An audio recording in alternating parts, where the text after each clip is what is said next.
afudde lwa mukwano. Taata so omuvubuka eyawadde muwala we akamuli ka Valentine. Gano ge mawulire mu Luganda ng'omusomi nze Divine Masina Lwanga muzzukulu wa Mugema.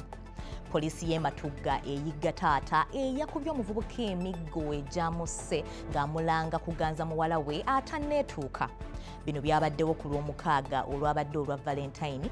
Herbert Lumu omutuuze ku kyalo Mabanda e Matugga bwe yakubye Martin Bukenyamale ow'emyaka 18 emiggo egyamusse bwe yamusanze mu nnyumba ne muwala we ow'emyaka 14 ng'amuleetedde akamuli.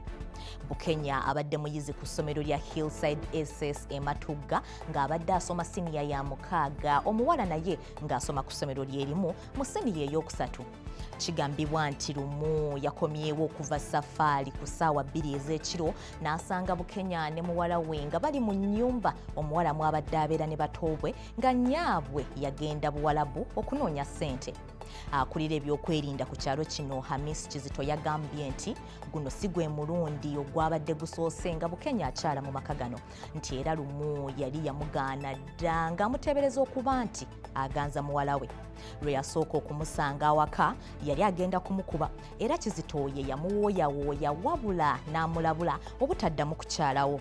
Ku mulundi guno bwe yamusanze awaka omuwala yadduse. Olwo Lumu n'asibawo omulyango n'atandika okukuba Bukenya ng'akozesa waya y'amasannyalaze. Yalabye tekimumalidde n'akwata ekisiki ky'omuliro n'ayongera okumukuba okutuusa bwe yalabye ng'agonze. Baliraanwa baategeezezza nti baawulidde omwana alaajana naye ng'ennyumba nsibe, okutuusa bwe baawulidde nga tekyavaayo kanyego. Baagenze okuwulira nga ggulawo kwe kwanguwa okulaba ogubadde, naye baasanze Bukenya afudde nga ne Lumu ne famire bonna badduse. Abatuuze baayise poliisi ye yazze n'eggyawo omulambo n'egutwala mu ggwanika e Mulago. Ago ge gabadde amawulire. Jjukira nti buli wiiki mbeera nkutuusaako amawulire bwe gati era weekumire ku mukutu. Akuume atakuumira mpeera. Ssaabasajja Kabaka awangaale.